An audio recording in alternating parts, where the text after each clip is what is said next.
Hi guys, everybody out there. This YouTube business, isn't it something? I don't know if you've seen anything.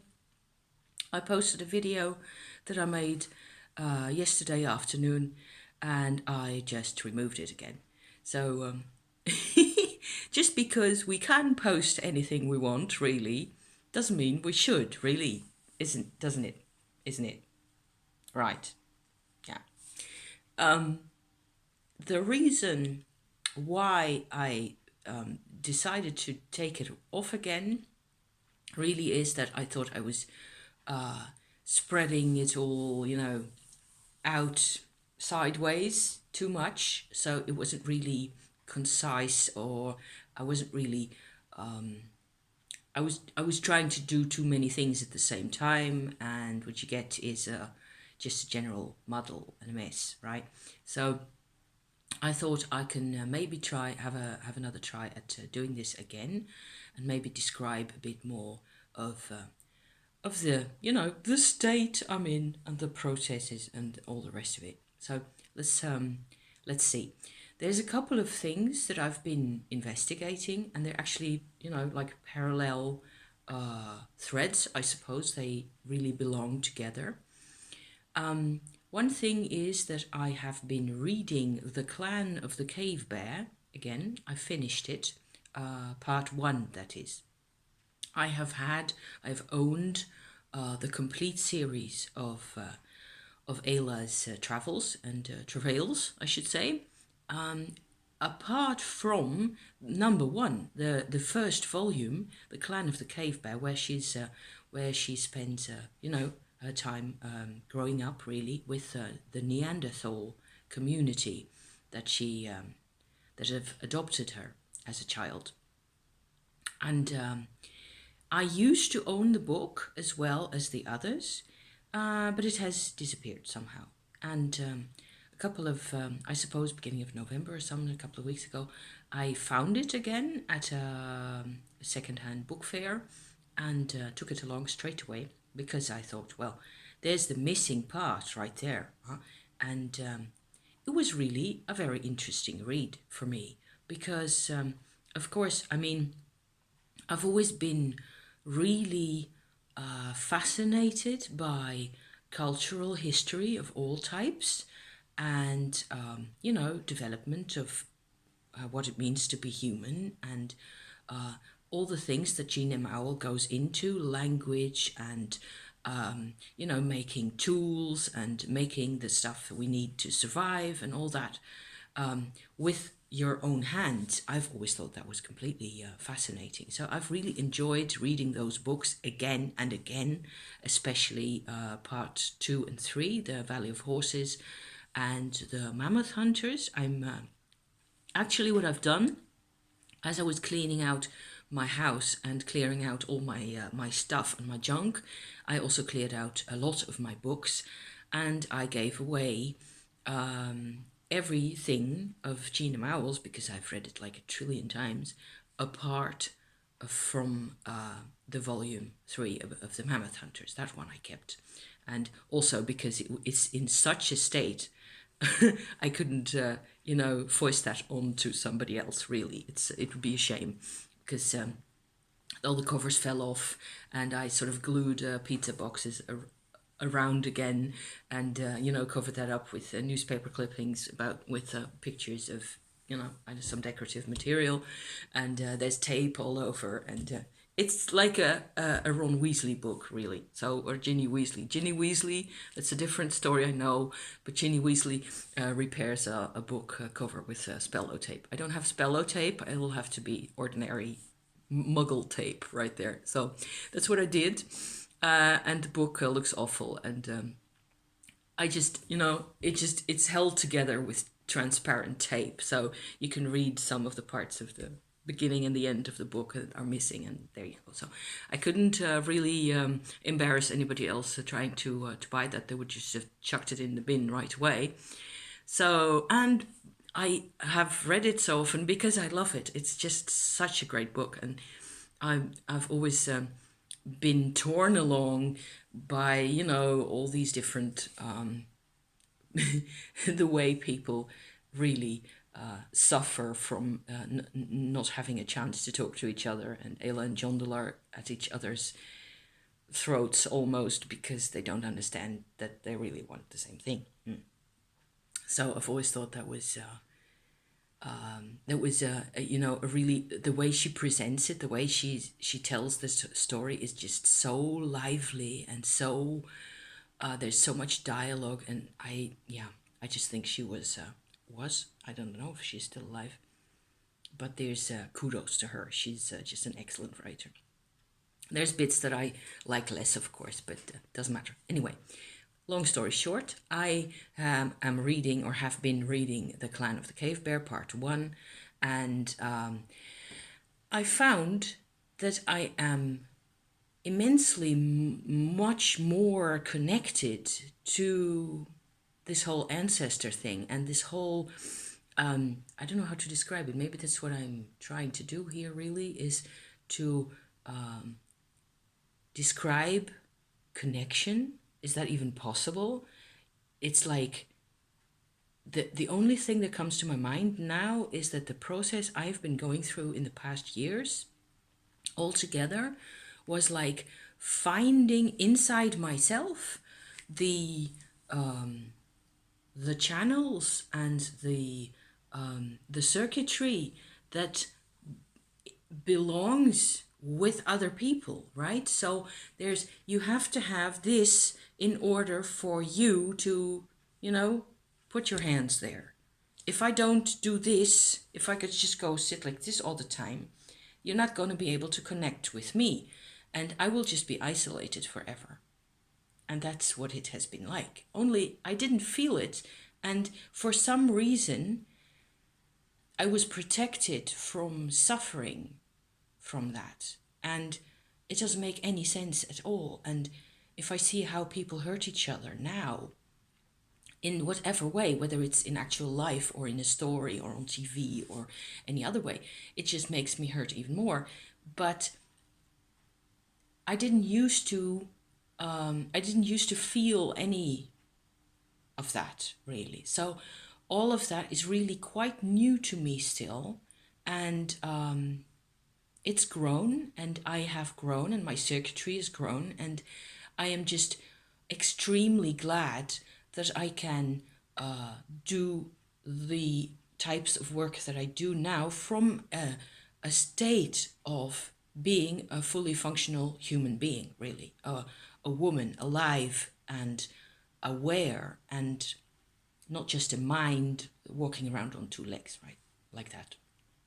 But there's much more to life, it turns out, than just having the mind work according to certain principles, or any of it, or consciousness, or even whatever that means, So there's that part. I have felt that I have been really touched and moved by how the foster mother, there you go, there's a foster mother again. Oh my goodness, I hadn't even seen that one. Who picks up Ayla right in the beginning of the story, how she connects with this girl child and tries to do anything in her power to get her back to health and communicate with her, and so on and so forth. And I just think it's fabulous reading. So there's that part. I would have liked to show you, except I will have to do that some other time, because otherwise I just have to, pause and go back and whatever. I used to make little goddess figures out of clay, like like there have been hundreds found all over Europe. And maybe that's something that I should really dedicate a couple of videos to, because there's a ton of information about prehistoric goddess figurines in different sizes that have been found all over Europe, hundreds.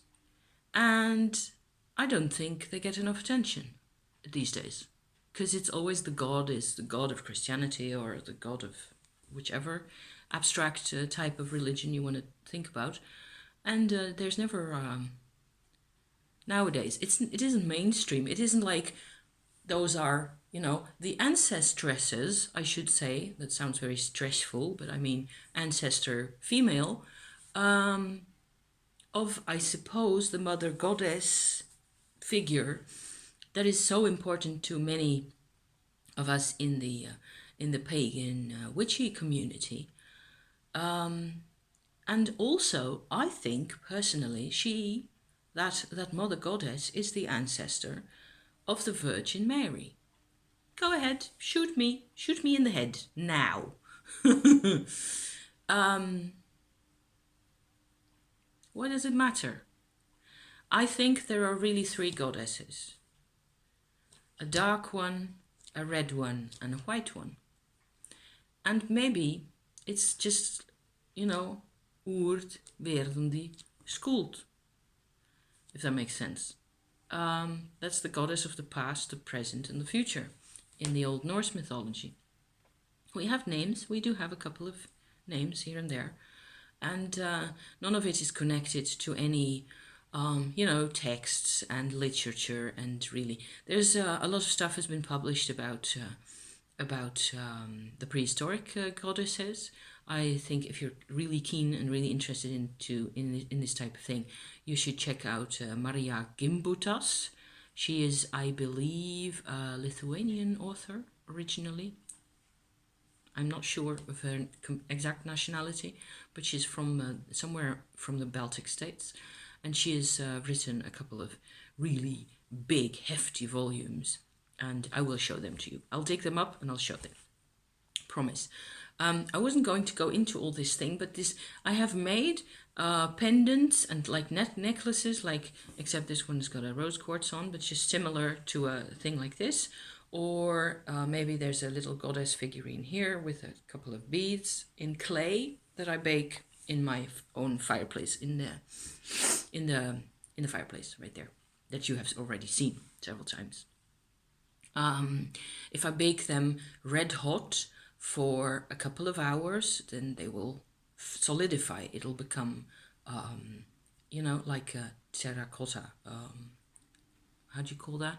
Like earthenware, pottery goddess. That's what that looks like. So I will dig those up and show them to you, along with the books by Gimbutas as well.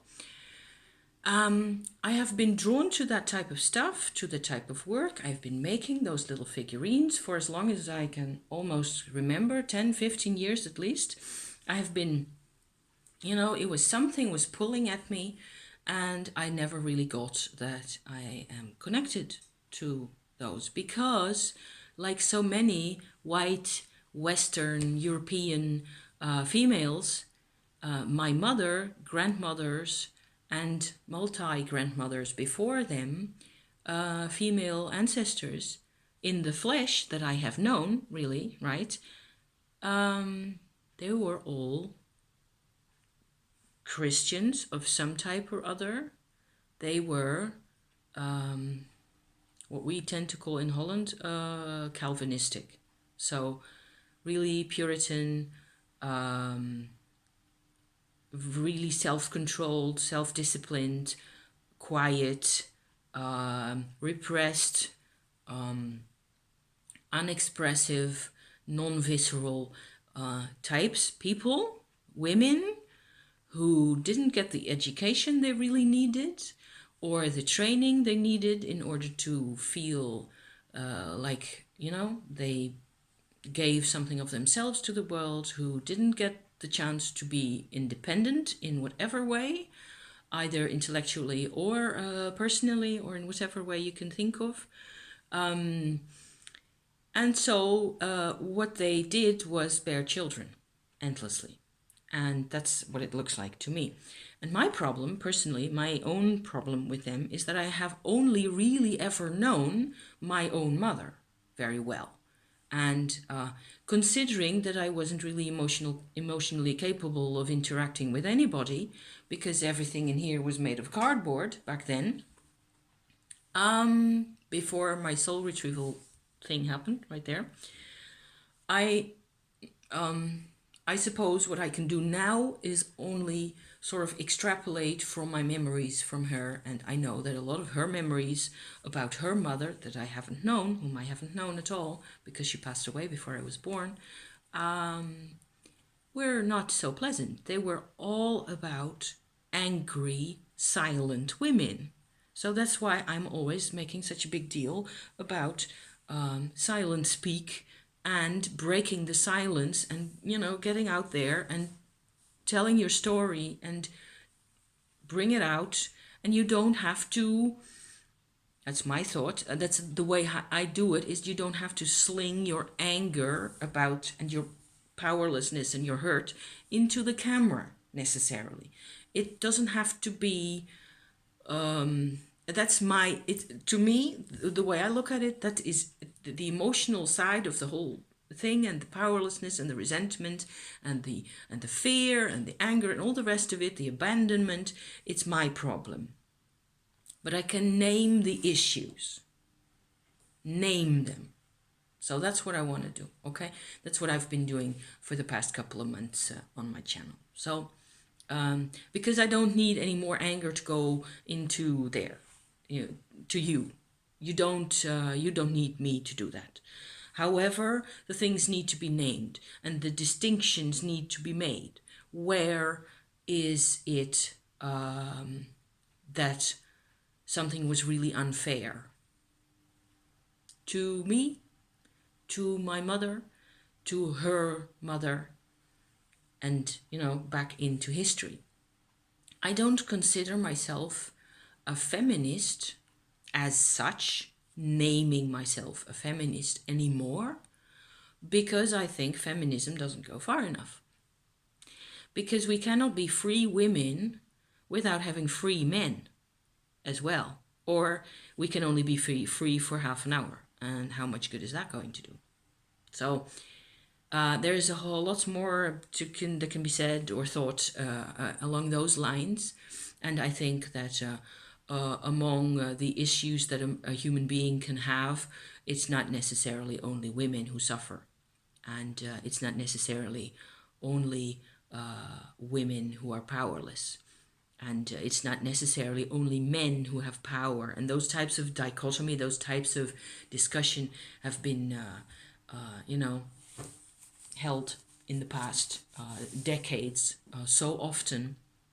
I think it's time we consider, first humanity from our own senses. I try to consider everything I put out there regarding the way I think about humanity, about what it means to be human, what it means to have a human consciousness, and all the rest of it, from my own viewpoint and the viewpoint of my own emotional makeup. So that's all I can really do. It has to make complete sense, right, from top to bottom in my life, and then only then I can give something to you out there and see what you want to do with that. So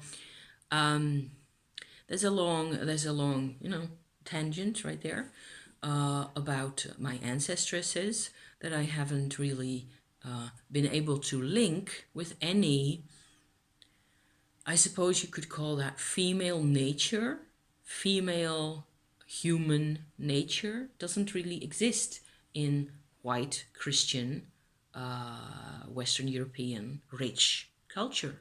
We are privileged to have physical comfort, more than we need really. We live in a world where there is hardly ever nature invading in our premises, in our surroundings. I remember that at one time I had a tiny bit of flooding at the back of my house here, where the sun is coming from, right there. Because there was a water pipe coming down from the roof that had been blocked, and then you just phone somebody and they come and poke in the pipe and everything is resolved, right? I'm going to have to move you guys around a bit, because otherwise it's just going to be almost black and white, like so. There you go. And then I can continue my tale again. So that's one of the very few instances where, of course, you have to have money. You're dependent on money. You have to pay everybody to do anything, and things are expensive. We pay a lot of taxes in this country. Then again, the taxes, the money from the taxes is used to, pave roads and have, organized public space for people, etc. And we have also quite some population density in here. We have more than 450 people per square kilometer. So, not aware of the exact numbers at the moment because I haven't looked into it recently. But I remember and I know from every time we go on holiday to France or to Germany even, that the population density is just so much less. And just only that gives you a sense of being on holiday, being free, etc. So much more because there just isn't that intense pressure of this number of people. And that's one of the, I suppose, one of the main characteristics of living in the Netherlands is that you have to figure out a way to live in a small square box. It's a bit like Japan in that I suppose Japan is even worse, or Hong Kong, places like that, where each person has this amount of space and you have to make do within that. And the moment you touch somebody else's space, for whatever reason, whether it is physically or mentally or any other way, by your behavior or your clothes or any of it, you must be prepared that there's going to be some type of backlash or some kind of reaction. So I have this synthetic purple fur coat that I like to wear. It's let me see, it's a bit darker than this, but it's quite purple, and I love to wear that thing because it's nice and warm, and I've worn it for years on end. And I always get people look at me because I live in a village, and it's not like they don't get artists or people like that around here, but they're still not completely used to my fur coat. And especially if I wear the fur coat, the army boots, and a woolen cap on my head because it's freezing outside, then people will think I'm nuts, which they're completely entitled to. I don't care as long as I'm, friendly to them and I smile. Then after a while, they figure out that I'm really harmless. So that's what they think. Anyway, so long story. I'm also doing, tiny bit of a check-in with you guys because I'm not quite sure how much more posting I will be able to do this week and next week, because I'll be visiting relatives and talking to people, and I'll be exhausted quite a bit. Hence the rose quartz, because I know that helps, get me in a forgiving frame of mind towards people. And as long as I'm not hyper emotional, which is the next phase, if I wear the rose quartz too often or too long a time, at a stretch, I will become hyper emotional again, and that's not going to help either. So, the trick is in the balance. You have to sort of determine there's the range where we're going to be comfortable with people, so that I don't scare everybody by talking about things that are out of the freak zone to them, like astrology and tarot cards and mushrooms. Oh my god, I talk about that stuff to everybody, and I think they're kind of getting used to it by now, that at some points they just have to shut their ears, because oh my god, there's all the witchy stuff coming out again. And in general, in a summary, I think that most people so far have found me acceptable to deal with most of the time. Anyway, the other part of what I was going to go into, and it's not necessarily parallel or exactly parallel to this clan of the cave bear and ancient prehistory thing, which is, oh yeah, that's what I was talking about. I was saying that the upbringing I've had, the upbringing that my mother and my grandmothers, plural, have had, is has all been about getting this society organized in such a way that material comfort is seen to. We are physically safe and protected, and most people have learned to shut up about whatever it is that's bothering them. So there isn't going to be any. There are certain things like tarot cards and mushrooms that you're not really supposed to talk about, really. So, and it becomes. It depends on whether you're really a sociable and gregarious and giving type of person. Those are the people who survive best in this society. But the people who have, been through too much and been traumatized, etc., they tend to get, pills prescribed to them. And I suppose my grandmother on my mother's side, just like my own mother, would just have been qualified as depressed nowadays, which is a new thought to me at this moment. So what we have not seen growing up, all of us really, is women looking after their gardens, women laughing and smiling, women singing, not enough. My mother used to sing bits and pieces, but she had a good voice. But she didn't get the expression. Women dancing. Those types of things are really repressed, and there's not so much of that. So I was looking for a deck,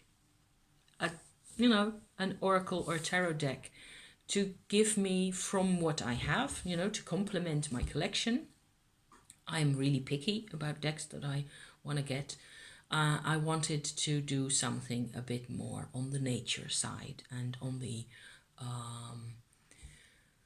where I would be able to come into contact with something more visceral and something more primal, I suppose. And I looked at the New Orleans Tarot for, I think, the 7th time or something. I am still not completely sure what I should do, because I've had several thoughts. I asked my Visconti Sforza tarot deck what they thought of it, and they gave me a bit more insight based on what I had already managed to think up for myself. I'm quite interested in the voodoo culture, if I can call it that, as an umbrella term from my viewpoint, okay? For cultures that are basically American, but not Native American, or at least only very slightly so. But they're basically black in origin. I'm interested in that to the extent that I can see or feel a connection to natural forces there that really appeals to me, that I really would like to get to know better. Because I don't have that. I am lacking in that respect in my own culture.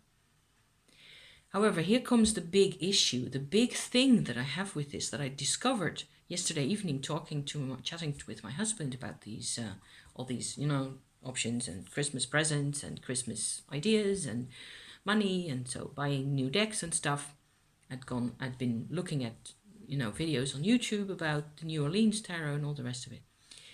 And I sort of felt at some point, I got this strong impression that whereas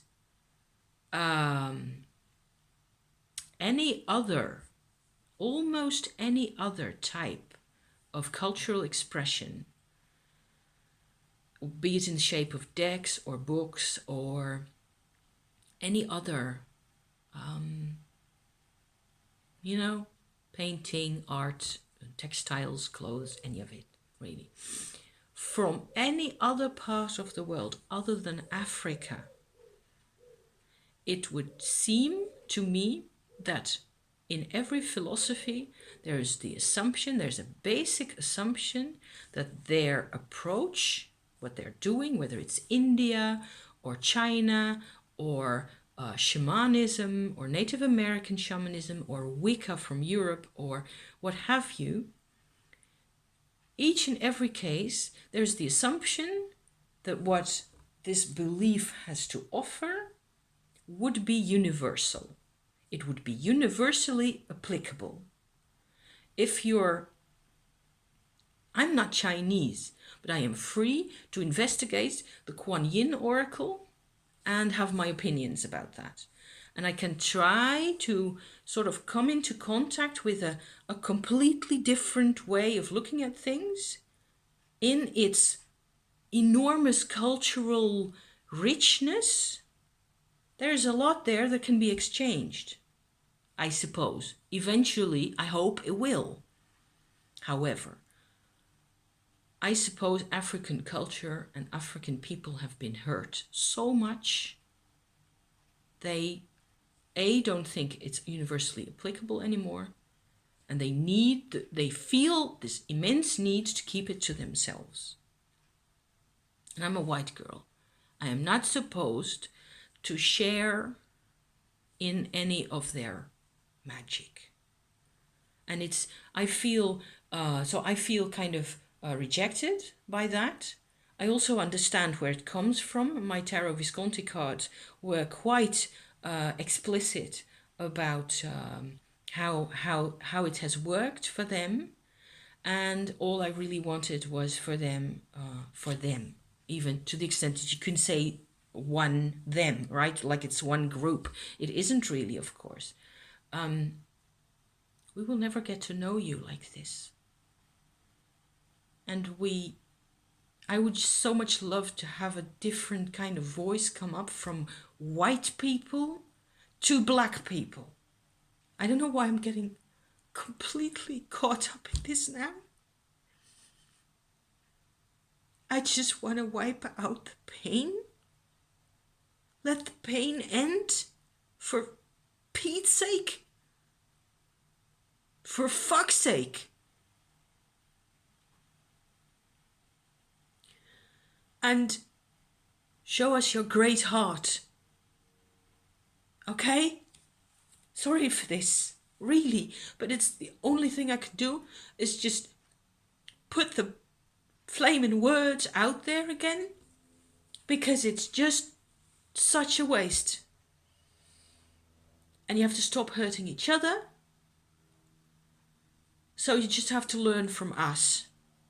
And then also maybe we can learn from you.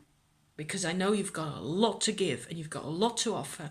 There's so much beauty. There's so much fabulous African music to share. You have songs that stir my soul, whether you like it or not. So, I will wait for a sign that the universe approves of what it is that I'm saying. And then I will get myself the New Orleans Tarot. For whatever good that does, really. It's just one approach. I am such a rich woman. I can do whatever I like. I can buy this many decks, right? And it doesn't really have anything comforting to offer for the people who may, see this at some point or wonder what it is that I'm ranting about.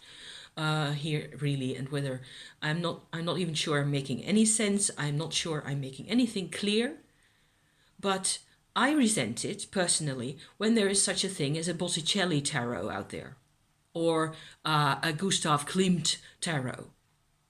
I'm not sure. I know Alphonse Mucha he was an advertising type guy. He made drawings that were used in advertising. So I'm okay with that.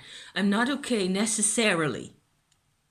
I know it's just free economy. That's what free economy does for people. Why not use this guy's paintings and transmogrify them into a tarot deck and poof, 25 euros and hoppa, money is made. Who am I? Why should I not approve? I mean, maybe Gustav Klimt, if he was clever, Botticelli would have appreciated the fact that his pictures got sent around the world in a form that he would never have thought of. Maybe I'm just being a purist here. Which is another instance and another example of how it is always possible to look at things from another side. Which I'm trying to show here, trying to show in 5 minutes, I get annoyed looking at Gustav Klimt tarot decks that Gustav Klimt never approved, or what was it, Michelangelo deck or something like that. Yeah, because I'm a purist. It turns out. But I don't have to be, not forever. I can change, I can learn, maybe, Okay, so the other decks that I'm probably going to get is the Steampunk Tarot. Yay for technology. So there isn't enough technology in what I've got so far, so I'm going to get me the Steampunk anyway. And at least that one was made, planned, prepared, and the drawings were made accordingly, according to, this idea that they had. I am going to probably get me the Halloween tarot as well, because it's just so cute with those pumpkins and those cats. And it's going to be on sale because it's less expensive now that Halloween isn't in the picture anymore. So I should be smart and get it now. And I will also get, a couple more. I will show them to you when I get them. My hair is already dying. I've been to the hairdressers. Can you see my pink? Can you see it? I have to, go like this in order to show you my hair. Anyway, what else can I say? I've been keeping a painting diary. That's satisfying. Oh, I am painting. I am painting again. I paint almost every day. And I made a little painting. Maybe that's a nice conclusion for this endless emotional thing going on here. I made a little painting about yay big. So that's 16 by 25 centimeters. I don't know what that does in inches. You will have to figure it out. And it has, I will show it to you when it's finished. It's a female form like that. And there's a plan of an old town, city, streets map in underneath her, like it's coming out of her navel. There's a couple of little squiggly figures down there to represent my ancestors. I made this week, 2 days ago, the first layer, that is, in blues and reds, and it's going to be vibrant in color. I love it when it's going to be finished. At the moment, it's still not quite cool enough for you to see, I think. I want to, wait for it to be done, really. But the city map that I drew in there is an impression. I mean, it's not like exact perfect. I just kept having these nostalgic memories of this town where I used to live back in the south of France. When I lived there, when I went to school there, I lived in that neighborhood for 3 whole years, from 15 to 18. And I went to school in that town, and I spent a lot of my time roaming those streets, sitting in those bars, trying to do homework, and on 1 cup of coffee per morning. And it was like having a life back in those days. And for some reason, the memories of walking those streets and the trees and the little shops and all the rest of it has just become dearer to me again. So there's, I suppose, the final thread of what I was, trying to braid out for you here. If I don't get back to you, have the best possible Christmas, guys. And I suppose I will be checking in soon enough again, but I don't know exactly when. So there's tons of stuff to do, tons of shopping to get, and because whatever. So I already got me veg. I got me vegetables, so I'm cool on that side. Best of luck, guys. Enjoy yourselves, and see you soon, I suppose. Bye bye for now. Thank you for watching, as always.